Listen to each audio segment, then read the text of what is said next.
سڵاوتان لێبێت. ئایا کورد خاوەنی دابوونەریتی تایبەت بە خۆیەتی لە جەژن و بۆنەکاندا؟ تا چەند کاریگەری نەریت و کولتوری میلەتانی تر و بێگانە لەسەر کورد دیارە لە جەژندا؟ پەیوەندیە کۆمەڵایەتیەکان تا چەند لە جەژن و بۆنەکاندا کاڵبوونەتەوە و تا چەند هێشتا پەیڕەو دەکرێن؟ ئەم بەرنامەی ڕوانگە تایبەت دەبێت بۆ پرسە. بۆنە و جەژنەکان هێمان بۆ یەکانگیری کۆمەڵایەتی و بەخشینی مانا بە ژیان پڕن لە ڕەمز و نیشانەی مێژوویی و ئەفسانەیی کە گوزارشت لە ڕابردووی دوور و درێژی مرۆڤ دەکەن لە ناو خاک و ئاوی نیشتیمانێکی دیاری کراودا. جەژنەکان تێکەڵەیەکن لە ڕێوڕەسمە ئاینیەکان و دابوونەریتە کۆمەڵایەتیەکان. بە درێژایی ژیانی کوردەواری ئەم گەلە سەرەڕای هەوراز و نشێوی زۆر و شەڕ و شۆڕ و جەنگی خوێناوی و ئاوێتەبوون لەگەڵ کولتوری بێگانە کەچی هێشتا بەردەوام هەوڵی داوە مۆرکی نەتەوەیی خۆی بە بۆنە و نەریتەکانی بپارێزێ و وەک هێمای خەیاڵ و خەونی خۆی بۆمانەوە و بەردەوامی پەیوەندیەکان و ڕێڕەوی ژیان پارێزگاری لە هەندێکیان بکات. لەم ئەڵقەی ڕوانگەدا ئەم پرسیارە دەخینە ڕوو کە ئایا کورد وەکو نەتەوەیەکی دێرین تا چەند دابوونەریتی تایبەت بە خۆی هەیە لە بۆنە و جەژنەکاندا و لەگەڵ گۆڕانی ژیان لە سەرجەم بوارەکاندا تا چەند توانیوێتی دەست بە هەندێک لە ڕێوڕەسمەکانەوە بگرێ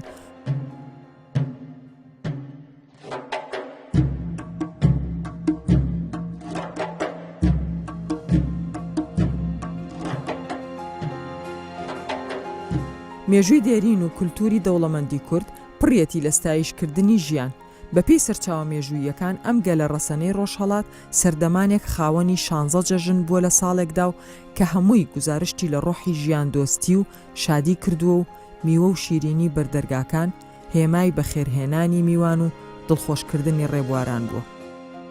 کورد زۆر جەژنی هەبووە. کورد یەکێکە لە نەتەوە هەرە دێرین و هەرە ڕەسەنەکانی بەڵێن ئاری. ئەم نەتەوەی خاوەنی فەرهەنگێکی غەنی و دەوڵەمەند و تایبەت بە خۆی هەبووە. نەتەوەیەکە کە بۆ یەکەم جار یەکەم دین و یەکەم ئایدیۆلۆژیا و یەکەم بیرۆڕای تاکپەرستی هێنایە ئاراوە لەناو هەموو مرۆڤایەتیە. هەر لە سەردەمی میترایسمەوە پێش زەردەشت پێش ئاینی مەزگەسنا ئێمە هەندێک جەژنمان هەبوون. ئەم نەتەوەیەک بووە کە بەردەوام بە دوای شادی داگەڕاوە، بەردەوام شادی و دڵخۆشی بەخۆی و بە مرۆڤایەتی بەخشیوە. نەتەوەیەک نەبووە کە بترسێت لە سروشت، بترسێت لە خواکان، بترسێت لە دێوەزمەکان و هەمیشە خەمۆک بێ یا بە قوربانیکردن و بە خەمگینبوون و بە خۆکوشتنەوە بیاوێ خۆی ڕزگار بکات لە هەندێ بەڵا سروشتیەکان. کە ئاینی مەزدیەسنا سەری هەڵدا ئاریەکان و لەناو هەموویانە و ڕەسەنترینیان کورد 12 جەژنیان بوو لە هەر مانگێکدا. واتە ئێمە جەژنی مانگانەمان هەبووە هەموو مانگێک جەژنێک. ئەمەش ڕۆژێکە کە ناوی مانگەکە لەگەڵ ناوی ڕۆژەکە یەک ئەگرنەوە. ئێمە یەکەم کەسین کە ناومان بۆ ڕۆژەکانی هەفتەداناوە بۆ مانگەکان بۆ خودی هەفتە و تا دوایی. ئەبێ بڵێن ئەمە بیانوویەک بووە بۆ ئەوەی زیاتر لە دەوری یەک کۆبینەوە و زیاتر شادی ببەخشین بە یەک و ناخمان لە هەرچی خەم و پەژارە و خەمۆکی و دڵەڕاوکەیە پاک بکەینەوە بۆ ئەوە وەکو مرۆڤێکی سالاری شایستەی شادی و ئاسوودەیی بەرەو بەردەوام بەرەو شادی و ئاسوودەیی بڕۆین. کورد چەندین جەژنیکەی گەورەی هەبووە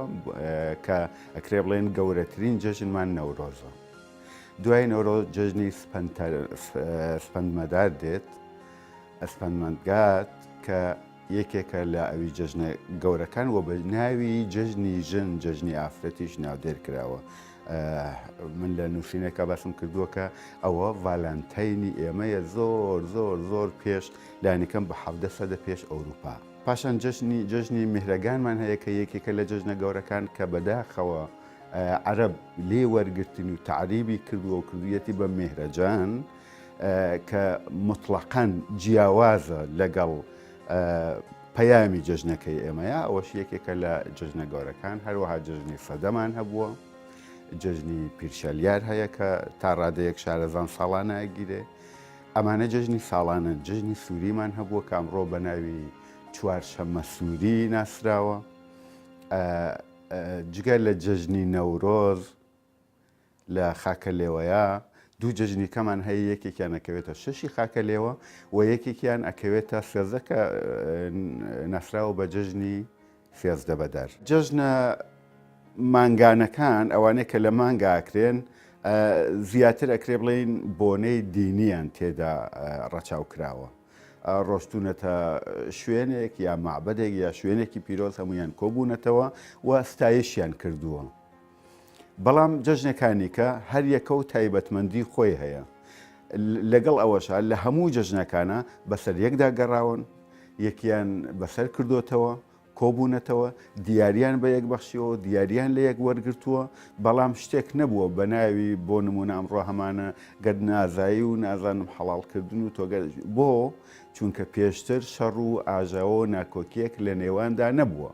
بیانووی جەژنەکە بۆ ئەوەیە گوڕوتینی زیاتر بدرێ بە خۆشەویستیەکە بە تەباییەکە. بەشێک لە کتێبی دینی کۆن و دێرینی کورد واتە ئاوێستا بەشێکی ناوی یەسنایە. یەسنا واتە جەژن، واتە شادی، واتە ستایشی پڕ لە شادی و شادمانی ئامێز. ئەمەوێ بڵێم سەرەتای ژیانی پێکەوەی یا ژیانی کۆمەڵگەی نەتەوەی کورد بریتی بووە لە شادی یا لەسەر شادی بنیاد نراوە کە لە ڕۆژی جەژنە لە خەو هەڵدەستی پێش هەموو شتێک خۆشەویستی و شادیەک ئەبەخشێ بە خودی خێزانەکەی، بە خودی خانەوادەکەی. لەوێەوە ئیراداکە بۆ ئەوەی هەمان خۆشی دابش بکات لەگەڵ دەراوسەکانیدا، لەگەڵ کۆمەڵگەیە. بۆیە یەکەم دەرگای کراوەیە، دووەم میوەیەک یا شیرینیەکی خۆماڵی لەبەر دەرگادانراوە، نەکەوەی من داوەتت بکەم بەڵکو تۆ خۆت ئازادی بێت و بەشداربی لەو شادیە بیخۆی. ئەمە نەریتی کورد بۆ کە خۆشبەختانە ئێستاش ماوە گەرچی بە هەندێ ئاڵوگۆڕەوە.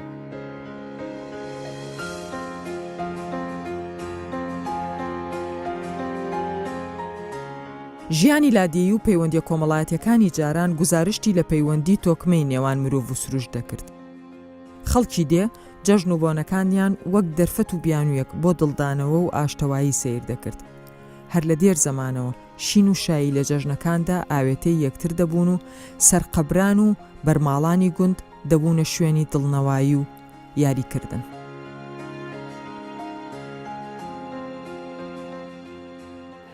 بەیان یەکەی خەڵک دەچوە سەقەبران، سەرەتا قورعانیان دەخوێندیان فاتیحەیان لێدەدا، ئیتر هێدی دەربارەی گوندی خۆم باز دەکەم. گوندی من گردێکی گەورەی لێیە، بە مەشهورە بە گردی قورشاغڵووی، ماڵی ئاغا لەسەر گردەکەیە، لە پشت گردەکە قەبرستانی گوند هەیە. جاران تەجەموعی جەژنانەی خەڵکی گوندی ئێمە لەسەر ئەو قەبرەی بوو و خصوصەن مەرقەدێکی لێ، مەرقەدی بابە غەلیفەی پێ دەڵێن، هەموو لەوێ کۆ دەبوونەوە. کچەکان خۆیان ڕازاندبووە پێچە شاییەشیان دەکرد ئەگەر تازیایان نەبوایە. لەگەر زەلامەکان یعنی هەندێک جار لە گوند هەیە زیاتر ئەهلی گوند متەفەتیحتر بوون، شایی ڕەشبەڵەک دەکرا و هەندێک جاریش لە ڕوانگەی ئاین ئافرەت بە تەنیا شاییان دەکرد، کوڕ بە تەنیا شاییان دەکرد، ئیتر کەلایانێنیان دەکرد و ئیتر یاری ئەوانەی کە گەنجەکان زاهێرەکان وەکو لگاوی ناوشار و وەکو شێر و خەتانی و ئەو شتانە. ئەگەر یەکێک مردووی هەبوایە یەکەم جەژنی بەسەدا بەهاتبایە، تقریبەن خەڵک لە بەرەبەیانەکەی دەچوون دڵنەوەییان دەدەن سەر نۆجێژن و چێشتیان نەدەکرد، ماڵە جیرانێکیان شیوی جژنەیان لە بۆ دەبردن. کۆمەلگەی کوردەواری ئێستاش ئەو عادەتە ئەو دابوونەریتە زۆر بەقووەتە کە یەکێک تازیمانەی هەبێ، یەکەم جەژنی بەسەدا بێ، مەحاڵە ئەگە تازیەش دانەنێتەوە خەڵکانێکی نزیکی دەڵێن با ئەم جەژنە بچین دڵنەواییان بدەین. بۆیە مەنزەڵی چێشت یان سنی چێشت لەگەڵ خۆیان دەینن و خەڵکانێک هەبوون تا جەژن ڕیشیان نەدەتاشی. کاتی خۆی هەموو کەسێک ئەو ماڵە جیرانە دەچوە، ئەو ماڵە جیرانەی دەچوونە ژوورەوە، مناڵە گچکەکانیان ماز دەکرد ئافرەتەکانی ئەو ماڵەی دەهاتر شانی زەلامەکانیان ماز دەکرد ئەگەر دەرەجەی خزمایەتیان دوور باە ئەگەر نا خوشک و چیژ و ئاوە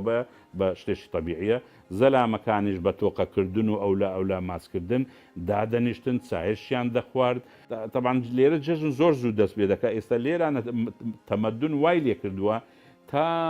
دەوری سعات هەشت و نیو دێ لە جەرەسی دەدا نایەتە ژۆرێش ئەو چاک خۆشی لەگە دەکات دەفتە دوو دەستنە دەرگەکەی دی دەفتەسێ کۆڵان بۆ ماوەی دوسێ دقیقەت دە 15 زەلام چاک خۆشی لەگە یەکدی دەکەن و دوایە خوا حافیز ئەو تەحەبوبە نمایە.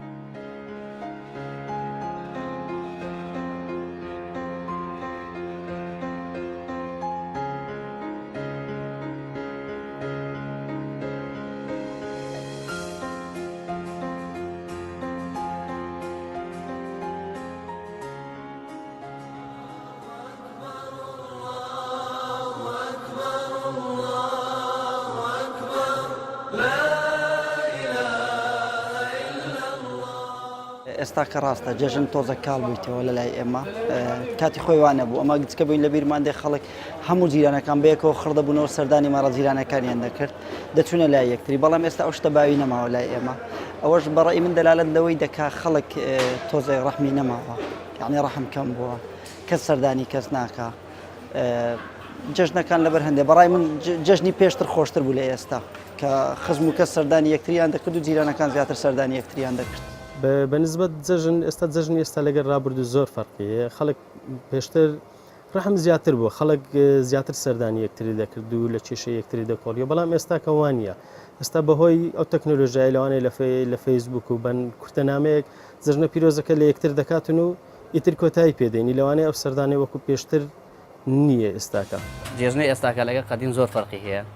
لەگە کۆن شتە لەبەرەوەی ئێستاکە لەبەر عولەمەی ئەنتەرنێت و فەیسبوک و مەسنجەر خەڵک جێژنانەی کەم دەکاتم چکار جێژنە پیرۆزانە لە بۆ یەکدی دەنێری جێژنە پیرۆزانە لە ڕێی فەیسبوکە و لە ڕێی تەلەفۆنەوە دەکرێتنەوە کار ئاسانی زیاتر بووە و وەڵە بەنسبەتیش خۆمان ئەمە مەجالی هیچمان نییە چکە لەبەرە جێژنەکەی کە دەچینەوە ماڵێ دەنوین یەکەم ڕۆژ کەس نابینین هیچ کەسێک نابینین سەردان کەم بووە هەڵ عەسری نەفەرەکان بە تایبەتی هەمویان گۆڕاین وەکو جێژنی ڕەمەزانی ئەلحەمدولێ ڕەمەزانەکان هەمووی خۆشن بەس خەرێک ئێستا زیاتر بە مۆبایلی بە فەیسبوکی خۆی مشغول کردیە نەک بە زیکرەکانی خوای نەک بە تۆخوای خوای وەکو پێشانیش لە ڕەمەزانان خەرێک زیاتر هاتوچۆ یەکدی دەکرد زیاتر ڕەحم هەبوو بەس ئێستاکە لە بەهۆی سیاسی و مشکلاتی دنیای خەرێک لە یەکدی سارد بووە پێشان خەرێک هەموو جمعان هاوکاری یەکدی دەکرد دەچۆ یەکدی یان کابراایك فەقیر بایە وەک کۆمەڵ دەکرد بەس ئێستاکە ئەوە نمایە جێژنەکانی پێشترێ خۆشتر بوو ینی جێژنەکانی پێشتر زۆر خۆشتر لەگەمانی ئێستاکە لە بە مشکلی دنیای و لە بەخەمی خەرێک زیاتر زایت بۆی سەرقالە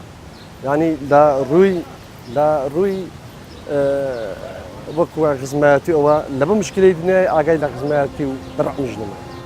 گۆڕانی ژیانی کۆمەڵایەتی خەڵک لە گوندەوە بۆ شار لەگەڵ خۆیدا هەندێک گۆڕانکاری هێناوەتە ئارە کە کاریگەری ڕاستە و خۆی لەسەر جەژن و بۆنەکان هەبووە ئەو جەژنەی کە ڕێگێکی قوڵی لە نێو ئەفسانە و ئایندا هەیە ئەوەی کەوا جاران زۆر جگەی سەرنج بوو لە ناو شارەکانی کوردستانە هەموو ماڵەکان هاتوچۆ یەکتریان ئەکرد لەو ڕۆژەدا و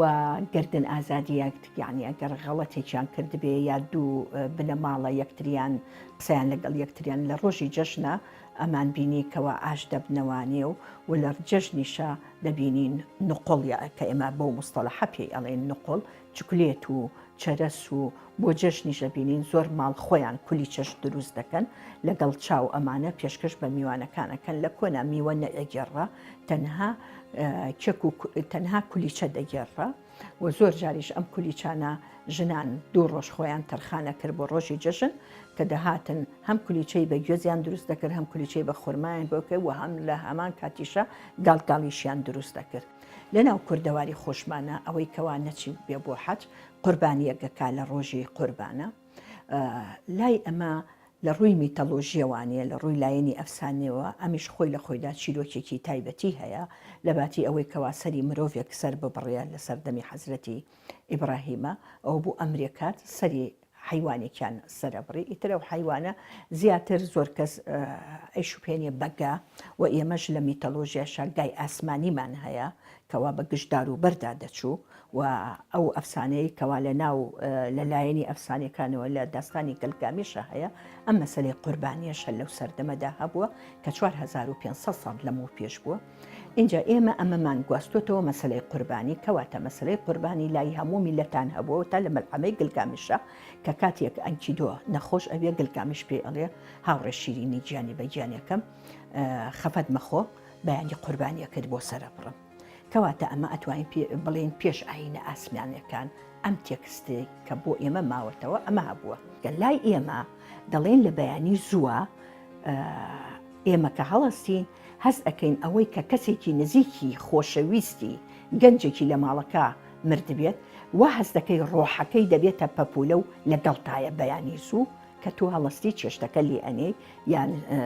بەدەستوری ئەمان شیوەکە تۆ حازرەکەی ئێمە لە کوردەواریە ئەمە گونجاندومانە لەگەڵ خۆمانەوە پەیڕەویشمان کردو تا ئێستا زۆربەی هەرە زۆری کوردەواریمان لە جەژنی ڕەمەزان و قوربانە بەیانیان زوو هەواسی. خاڵێکی تر کە من بەڕاستی ئەڵێم نەریتەکان کەم بۆتەوانێ ئەو دەسەڵاتانی کەوا تایبەتن بەم جۆرە ڕوژاندنی ئەم لایەنە و گەشە سندن بەم لایەنە کەم تەرخەم بوون. یعنی من زۆر دانەجار بیرەکەمەوە تەنها مەراسیمەکە لەو چەند ڕۆژایە و ئیتردا ئەمرکێتەوانێ و چاوەڕێ ئەکەن بۆ ساڵێکی تر بۆ مەراسیمێکی تر گوژم و چینێکی تری پێ ئەدە کەواتە